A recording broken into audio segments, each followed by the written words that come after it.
Greetings to you and welcome to the Shakedown, a podcast about corrections, by corrections, and for corrections. I'm your host, Aaron Dawson.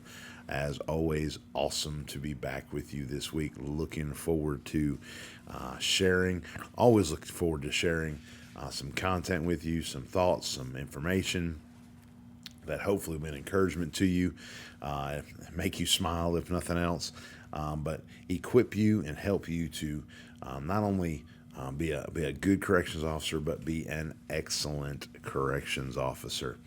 Appreciate you taking the time out to listen and stay with us. We always appreciate the opportunity to be with you, whether it's on the website at shakedown.org, whether it be whatever app you may be listening to podcasts on, or whether you're at YouTube watching us. You go to YouTube, search the Shakedown Podcast, and there we are, and all of our glory. So good to be with you again. I want to kind of take a different spin on this week's episode, and it wasn't the original plan, but as often as I do, I get constant emails researching different case laws that have come through, different lawsuits that have come through, different news articles that have to do with jails or corrections, etc. And just constantly looking to see what's rumbling, what's going on, what's happening in the culture that maybe we might need to be aware of, or maybe we need to address, etc. And I come across this article. A recent court case was decided in the 11th Circuit Court of Appeals, and in this case, a sheriff was sued, and he appealed the results in the lower court, and it was decided in the 11th Circuit that the sheriff was going to be held responsible for having inmates placed in a restraint chair clearly as punishment for amounts of time in excess of 4 hours. And so I noticed that, and I started to jot some notes. Maybe we need to talk about restraint chairs, whatever. So then I scrolled through some more. And the more I scrolled, the more I noticed that often the attention on corrections, the attention on jails, the attention on prisons in our culture is negative. It seems like there's this never-ending focus on mistakes, or as they might say, errors. And every time there's an error they want to bring to the public's attention, it seems like it's deemed that it was intentional, and that those corrections officers they just go around psychopathically just trying to see who they can abuse, et cetera, et cetera, et cetera. But having worked in this industry, knowing people, caring about people that wear that uniform, put that duty belt on every day, I know that those mistakes, those errors, they're the rarity. They're the rare occurrence. What about the times? What about all those times when it went perfect? What about the time we got it right? What about the time control was maintained? What about that time when nobody got hurt? What about that time when inmates were taken care of and all the paperwork was done corrected, all the I's were dotted and the T's were crossed? What about those times? Now, I know some of you saying, now hold on, Aaron, you know that the news media, that journalism, that good stories don't sell, it's the negative, and so the focus tends to be, the mentality tends to be negative. I get all that. But guys, as I read these articles and I saw this focus on the mistakes, it got me to thinking about not necessarily the public and their view of what we do, but your view of what we do. If all you ever see in the public eye, or in the media, or on the news, or scrolling is negativity, how do you view what you do for a living? Subconsciously, we almost can't help but view it through a negative lens. And when we're doing things that in our lives, psychologically, when we're doing things in our lives that are viewed negatively, without even realizing, there's shame, there's embarrassment that becomes attached to that, and it's almost like we don't want people to know what we do. We talk about what we see or what we experience with hesitation. And guys, I just want to take a few minutes this week. I just want to take a few minutes to say three things.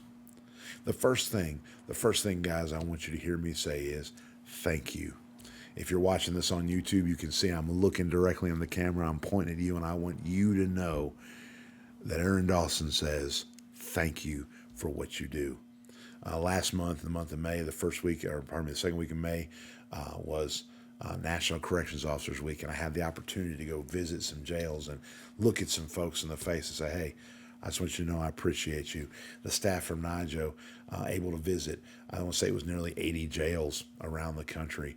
And the whole focus was to look people in the eye and say, thank you. Well, I want to have the opportunity today to tell you, thank you for what you do. Thank you for all those times you got it right and nobody cared. There weren't any high fives, there weren't any handshakes. But thank you for doing the job right. Number two, I want to encourage you. I want to offer you a word of encouragement. I want to encourage you to stay at it. Doesn't matter if nobody sees it. Doesn't matter if nobody cares. Stay at it. Keep doing it. Keep doing it the right way. I want to encourage you. Secondly, live for more than your job. Have somebody that you can go home to. Have somebody that you can invest in. Have something that has nothing to do with law enforcement or corrections. That place, that event, that individual where you can go and you can just, man, you can let your shoulders down and you can breathe and you can feel alive. Have things in your life that you can just enjoy just for the mere fact of enjoyment. And also I want to encourage you, thirdly, be excellent. There's a quote by Aristotle that I love. It's actually on the wall in my office. And it says, we are what we repeatedly do. Excellence, then, is not an act, but a habit. Let me encourage you. Make excellence your habit. Shoot for excellence. Because if we shoot for excellence and we fall just a little short, we miss the mark by just a little bit. What's just a little lower than excellent? Outstanding? Whereas if we shoot for just get by, we shoot for just enough, we shoot for mediocrity, and we miss the mark a little, we're not in good territory. So I want to say thank you. I want to encourage you. And then thirdly, I want to invite you. I want to invite you to keep growing, keep feeding that knowledge base that you have, whether that be you get online and you do some research on your own, whether you go and take that courses at a local community college or online classes, whether you sign up for Dakota through NIJO and you invest in classes there. Maybe you get your nationally certified corrections officer, or nationally certified corrections supervisor, or corrections executive. Keep growing, keep pushing, keep growing. Never settle for just enough. And guys, my whole point this week, I know I didn't touch on a lot of news. I know I didn't touch on any current events, because I just felt like it was important for you to hear somebody say, you matter. What you do matters, and it's appreciated. I don't care if you're from West Virginia, California, Colorado, Ohio, Alabama. It doesn't matter where you're from. If you are working in a jail, what you do matters. And I want you to know that it's appreciated. Well, guys, I appreciate you being here with us this week as we continue to roll along through season 3. Look forward to an awesome season.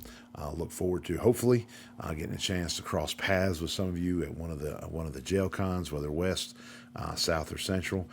Maybe cross paths with you doing some training. But guys, keep your head up. Keep your eyes open. Keep a smile on your face. If nothing else, it'll make people think you're up to something. But until the next time, guys, this is Aaron Dawson saying stay sharp, stay safe, stay vigilant. Godspeed.